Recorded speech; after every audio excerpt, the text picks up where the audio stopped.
नमस्कार श्रोते हो. दीपक रेगे कथाकथन चॅनलवर तुम्हा सगळ्यांचं मनापासून स्वागत. श्रोते हो, तुम्ही ऐकताय प्राध्यापक बा बोधे यांची तुणतुण ही कादंबरी आणि आज या कादंबरीचा भाग 7वा. काशीचा तळ म्हसवडात होता. तंबू उभं करायचं काम चाललं होतं. दुपारपासनं सर्जा पीत होता. काशीच्या नावानं वाईट वाटते शिव्या देत होता. काशीने ऐकून घेतलं तासभर आणि मग काढलं पायतान. कसली नाटकं चालवली तर तू मला फशिवलं किरड्या. अरे तुझ्या पाया सारा घालून बसली की मी. आता थोबडा बंद कर, नाही तर हानेन पायतानानं. चंपीगत माजली काय तू? मी नाही माजली, तू माजलाय. तोंडाला लाव कुलूप. कंत्राटदार आलाय, मला जरा पुढचं खेळ ठरवू दे.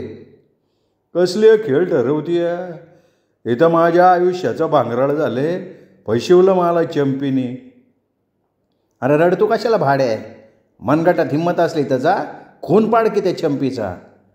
नाहीतर ना माझ्याजवळ पहिल्यासारखा इमानी. मड टोकरत बसाय मला काय गिधाडाची आवलं समजली काय? अरे गिधाडं बी तुझ्या परत शहाणी असतात. एक विचारू का असू? तुला कवा अडवलंय कुणी? अडवलं तरी गप राहणार आहे का तू? चंपी गेली, जाऊ दे. धाकटी राणी मला आवडती, लाव तिचं लगीन माझ्याशी. काय डोस का फिरलं काय तुझं? ती 17ची, तू 40चा. तुझ्या पाया चंपी पळाली, आता हिला बी घालून मी काय बाजारात मापटं ठोकत बसू काय? तुला राहायचं असेल तर राहा, नाही तर तू बी चालायला लाग. चल. अगं एवढी कशी उलटतीयस? तो आबाड बंद कर. समधी शांती घालून टाकली तू. मला माझं काम बघू दे. पहिली बाटली आण. गांधरा की एखाद्या पंजाब्याजवळ. ह्या दारूनं समजा इस्कूट करून टाकलाय. सर्जा दात ओठ खात बाहेर पडला. त्याच्या नावानं बोटं मोडत काशी कंत्राटदाराकडे वळली. त्याच्यासाठी पानाचा विडा बनवायला लागली. पैसे खायला सोकावलेला कंत्राटदार हिशोबाची चोपडी काढून हिशोब समजून सांगायला लागला. बोरगावची जत्रा दणानत होती. गावंदरीला पाळणे गरगरत होते. पाहुण्या रावळेसली ऊत आला होता. पोराठोरांना जोर चढला होता. गारीगारच्या कांड्याचं गळत पोरं वासरागत धावत होती. कुस्त्याच्या फडाजवळ तमाशाचं स्टेज उभं राहिलं होतं. मोकळं मैदान माणसांनी फुलून गेलं होतं. खिशातला चाकू सांभाळत सर्जा बोरगावातनं फिरत होता. भूक लागली का दिसल त्या हॉटेलात शिरत होता. बिडी फुकत, दाढी कुरवाळत, मनसी कसला तरी विचार करत होता. शेकडो माणसात तोही पाहुणाच वाटत होता. तमाशा सुरू व्हायला अजून 4 तास वेळ होता. तो इकडून तिकडं तिकडून इकडं चकरा मारत होता. चंपीच्या तमाशात गाणारा बाबण्या शेव चिवडा खात त्याला एका हॉटेलच्या फळीवर दिसला. त्याला लयच भूक लागली होती. एकाएकी त्याचं लक्ष पारावर विडी फुकत बसलेल्या सर्जावर गेलं तसा तो पाठमोरा झाला. गळ्यातला मफलर डोक्यावरनं तोंडावर ओढला. 4 घासात शेव संपवली आणि बाबण्या बाहेर पडला. लागा लागा फाडावर आला. चंपा केस विसरत होती. तिच्याजवळ गेला आणि म्हणला, आकाशा बी एक बातमी आहे. काय रे? अहो सर्जा आलाय. कुठे आहे? बसला तिकडं पाराव. इथं आलाय म्हणजे आपल्या मागाव आला असणार त्यो. रकटे कुठं आहे रे? त्याला म्हणावं ध्यान ठेव हरामखोराव. जरा सोनावणेनं बोलो. हार्मोनियम वाजवणारं सोनावणे आलाच धावत. काय बाईसाहेब? रकटे दाखवल तो माणूस नीट हेरा. सरळ उचला, हातपाय मोडून जायबंदी करा. त्या आकारामला घ्या साथीला, तो करतोय सगळं. वय बाईसाहेब 10 रुपये पाहिजे. हे घे, काम वाटत व्हायला पाहिजे. गावभर हुडकून बी सर्जा काय गावला नाही. बाबण्या म्हणाला, याचा अर्थ साल्यानी मला बघितलं बरं का. हां, शक्यता ना करता येत नाही. लय महाबीर की माणूस येतो. त्याला काय काशीने हाकलून दिलेलं दिसतोय. कुठली हाकल ती? भादवा आला का कुत्र्यावाने पुन्हा जवळ घेणार. वेळ काढून बाजी आला होता. चंपीच्या आग्रहाखातर त्याने ढोलकी गळ्यात अडकवली होती. झुलपं उडवत तो वाजवत होता. गण गवळण रंग धरत होती. मध्येच बबी भले भले करून वरडत होती. रकटेचं तुणतुणं ताल मारत होतं. हलगी सणाणत होती. हार्मोनियमवर बसलेला सोनवणे बसल्या जागेवरनं पब्लिक निहाळत होता. आकाराम सर्जाच्या मागावर फिरत होता, पण सर्जा त्याला कुठंच दिसत नव्हता. थय थय थय नाचत चंपी आली. आपला भरजरी पोशाख झुलवत गोरपांग अंग व्यतागत तुकवायला लागले. माणसांचा बसल्या जागेवर जेम्मात झाला. दुसरा ढोलकीवाला उभा राहताच बाजीनं ढोलकी खाली ठेवली. चंपासोबत त्यांनी नाचायला सुरुवात केली. त्याचं दमदार नाचणं बघून चंपी पण भारावली. पुठ्ठा नाचवत पब्लिकला चेतवायला लागली. एकाएकी एक चाकूचं लखलखीत पातं वाऱ्यासारखं आलं. चंपा पटकन वाकली. सापडला बाजी. बाजीच्या मांडीत चाकू खप्पकन घुसला. चंपानं स्टेजवर टाव फोडला. तसल्या गर्दीतनं पण सर्जा पळाला. चंपीनं त्याला हेरला. पकडा पकडा पकडा एकच गिल्ला उडाला. गर्दी ओधाणली. आरडाओरडा वाढला. बाजीला सावरत चंपा आत आली. ओक्सा बोक्षी रडायला लागली. सोनवणे घाबरला. बाईसाहेब, काळजी करू नका बाईसाहेब, डॉक्टराकडे नेत होतेच नाही आम्ही. तुम्ही खेळ सुरू ठेवा. तुम्ही काळजी घ्या त्यांची. तासाभरात खेळ मोडून येतीस मी. जखम बांधून बाजीला ट्रकात घातलं. जवळच्या दवाखान्यात पोचतं केलं. 4 माणसं दिमतीला बसवली. तासाभरात खेळ संपवून चंपा आलीच. किरड्यानं बरोबर दावा साधला. तू बघितलं का त्याला? होय की. 4च्या टिपणाला बाबण्यानं बातमी आणली होती, पण कुठं मुडदा गायब झाला होता त्याचं त्याला माहिती. पोलिसात तक्रार गुदरली का? होय की. पोलिसांनी डोळ्याने बघितलंय ना. अंधाराचा फायदा घेऊन तो पळाला. लय काळ्या येतात का हो? वय पर सोसलं पाहिजे आता. तरी नशीब पायावर निभावलं. माझ्यावरच घाव बसायचा, पण दाढला तुम्ही घावला. देव कशी कशी माझी परीक्षा बघतोय. बरं झालं तुला लागलं नाही, नाही तर सगळ्या फाडाची वाट लागली असती. पोलीस आलंच. जबान्या झाल्या. सगळ्यांनी सर्जावर संशय व्यक्त केला. चहा पिऊन पोलीस पळाले तसे डॉक्टर चंपाला म्हणाले, हे बघा, यांना आराम मिळायला हवा. त्यांना जास्त बोलायला नका लावू. तुम्हीसुद्धा थांबू नका. पाहिजे तर सकाळी तुम्ही भेटू शकता. ठीक आहे, पण तसं घाबरण्यासारखं काय नाही ना डॉक्टर? घाव मांसल भागात आहे, येईल भरून. डोंट वरी. सकाळी फक्त कॉफी घेऊन या त्यांच्यासाठी. काशीचा तमाशा सोमवती अमावस्या गाडून जेजुरीत उतरलेला. माणसांचा पूर नुसता. पिवळी जर्द माणसं पिशव्या नाचवत जत्रत फिरत असलेली. काशीबाई देगावकर्णीचा तमाशा आहे म्हणल्यावर भारावलेली. रात होती या कावा आणि तंबूत घुसतोय कावा असं प्रत्येकाला झालेलं. स्पीकर लावून तमाशाची दमगत्या जाहिरात चाललेली. स्टँडजवळ मुडमार रानात तंबू टाकलेला. जवळ सिनेमाचं समर्थ थिएटर माणसांची वाट बघत असलेलं. पण माणसं तिकडं फिरकत नव्हती. तमाशाच्या भोवतीनं गर्दी करत होती. देवाधर्माचं पिक्चर असल्यानं बायकोचं खिल्लार सिनेमाच्या टाकीभोवती गर्दी करून उभं होतं. आत्ताशी कुठं 7 वाजलेल्या. शाळू दिवस असल्यानं 6लाच दिवस मावळलेला. नुसता बकऱ्याच्या डोळ्यागत काळा ढोकांदार. तमाशाचं स्टेज करायचं काम चाललेलं. चांगले 15-20 माणसं धडपडत असलेली. जवळच्या ट्रकात जनरेटर फरारत असलेला. सगळा माळ माणसांनी फुललेला. देवदेव करून झालेली माणसं पिशव्या सावरीत इकडं तिकडं फिरून वेळ घालवत असलेली. कधी नव्हतं दारूचं दुकान जोरात चाललेलं. माणसांची रांग निसते. मारायची पावशेर, ढकलायचं पोटात काहीतरी गाड्याव, नाही तर खानावळीत आणि लगे गाठायचा तमाशा.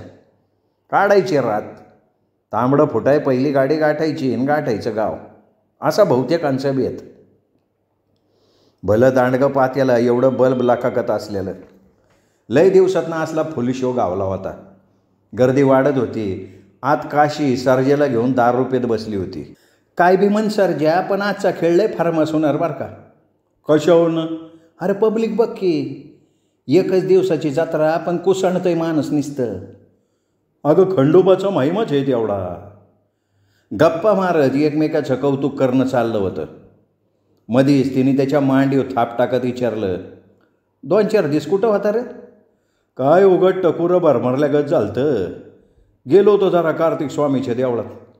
संन्याशीच होणार होतो, पण म्हणलं जोळीपारा ढोलकी काय वाईट आहे. बरं झालं गेला नाहीस. का बरं? मला बी तुझ्या मागं जग घेऊन जायला लागलं असतं. दोघं बी हसली. तशी काशी म्हणली, बरं मग चंपीची काय खबर बात? नाही काय माहिती नाही बाबा, आपण तर काय नाच सोडून दिला तिचा. अरे मला वाटलं तिच्या मागावर गेला काय तू. जाया कशा पाहिजे, तिच्या मरणाची बातमी आपोआप तर रंगीत येते बघ. तेवढ्यात एक पोरगं आलात. म्हणलं बाईसाहेब तुम्हासनी कोणीतरी भेटाय आले. अरे कोण आहे? दोघं आहेत, शिकले सवरलेली वाटतात. पाठीव की आत.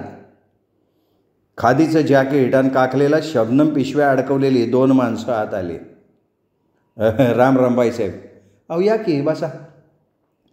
बाईसाहेब आम्ही पेपरवाले, आपली मुलाखत घ्यायची होती. फार नाही 15-20 मिनटं तारास देतो. ठीक आहे, आमच्या ह्या पिण्याचा काही त्रास नाही ना होणार तुम्हाला? नाही चालू द्या. हे कोण मॅनेजर आहेत का? नाही यो ढोलकीवाला आहे माझा सरजा. हो. नाव ऐकून आहे बरं का तुमचं, सर्जेराव सिंगमोडे. नाही सिंगमोडे नाही, सिंगाडे. हा तेच एकूण काय नाव शिंग असलं म्हणजे झालं नाही का. मध्येच तिने चहा मागवला. सर्जेराव उठायला लागला तसा एक जण म्हणला, अहो बासाराव, बाईच्या शेजारी तुमचा फोटो छापतो ना, काळजी कशा पाय करतोय? अहो तुमच्या ढोलकीवानी ढोलकी सिनेमात सुद्धा ऐकायला भेटत नाही. कॅमेरा आहे ना तुमच्याजवळ? मग काय तर. तुम्ही हे औषध घेता का? खास मळीचं आहे बघा. नाही आम्ही घेत नाही. मला वाटलं पेपरवाला हायसा, फुकट मिळाली तर पेत असाल. नाही पितो आम्ही, पण आत्ता नाही. संपादकाच्या पुण्यतिथीच्या दिवशी कचकून पितो आम्ही. काशी मनमुराद हसली तसं एकानं चष्मा साफ करत विचारलं, कितव्या वर्षी तमाशात शिरलात तुम्ही? तमाशात मी नाही शिरले, तमाशा माझ्यात शिरला. फार रक्तात रुतून बसला. तेव्हा मी अशीन 7-8 वर्षाची. म्हणजे गेली 40 वर्ष तुम्ही तमाशाच्या प्रांतात आहात. बरं काय सुखद अनुभव? भरपूर आहेत की. 1-2दा सरकारी बक्षिसं मिळवली मी. फार दिल्ली पतूर जाऊन आले मी. म्हणजे मुंबईपर्यंत? हो. बरं. लगीन कधी केलं? आता या तमाशाच्या गडबडीत तेवढं राहून गेलं आहे बघा. जाऊ द्या ठीक आहे, पण तुमचं लग्न झालेलं नसलं तरी तुम्हाला मुलं बाळ आहेत असं समजलं.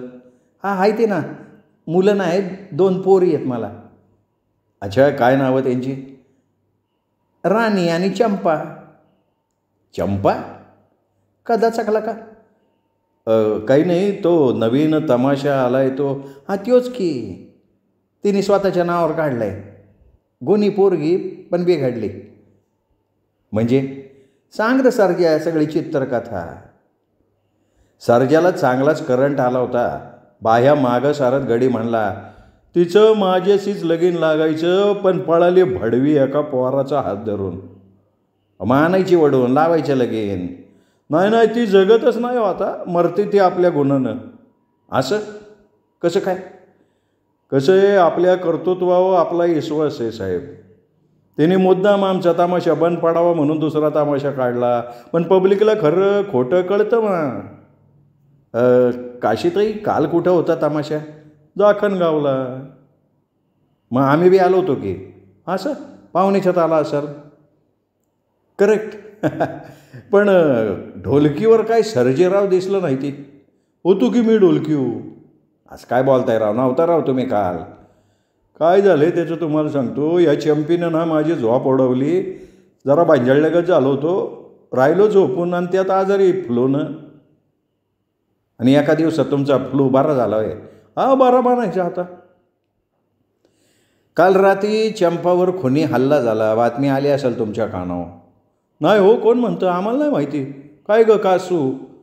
बाया मी तर आताच ऐकते ते.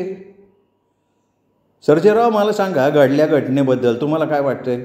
मग मला? हां तुम्ही बोला हो, घाबरू नका. आम्ही काही सगळं छापणार नाही. बोला काही अंदाज तुमचा? नाही अंदाज नाही बांधता येत, पण तुम्हाला सांगतो जे झालं ते लय बरंच झालं. अहो एका गुणीबाईवर हल्ला हा काय चांगला प्रकार आहे का? तसं नाही हो, तिला तिच्या कर्माचं फळच मिळालं. हा पण तो फेकलेला चाकू चंपाला नाही लागला, बाजीला लागला. असं कसं होईल हो?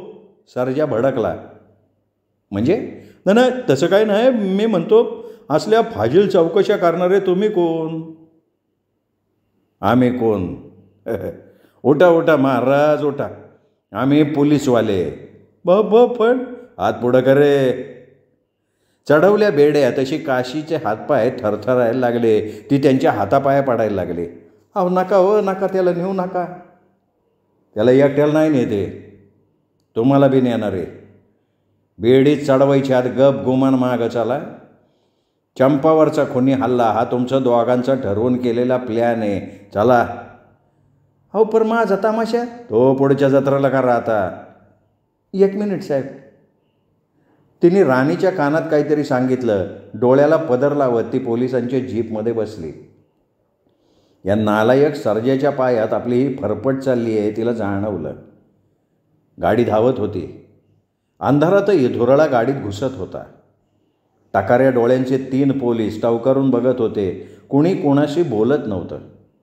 काशीनं चांगलंच मनावर घेतलं होतं. ती सारखी रडत होती. तिने भीतभीत विचारलं, चंपा व्यवस्थित आहे नव? हा ती व्यवस्थित आहे, तिला काय नाही झालं. मग देव पावला. साहेब तुम्हाला सांगते या किरड्याला फाशी द्या. माझा यात काय बी दोष नाही. हे बघा तुम्ही ते कोर्टात सांगा, मला कशाला सांगताय?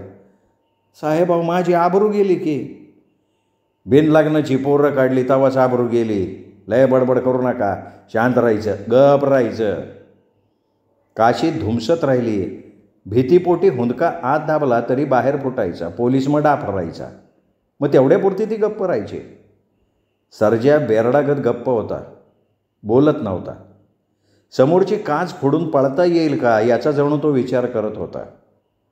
अजूनही त्याच्या डोळ्यात सुया खुपसलेली जादूगाराची भूतकावळी नाचत होती. नुसते डोळे वटारून तो काशीला घाम फोडू शकत होता. आपण काही बोललो तर पोलीस मारतील हे तो ओळखून होता. 15 दिवस तमाशा बंद होता. चंपा, काशी, बाजी कोर्टात हेलपाटे घालत होते.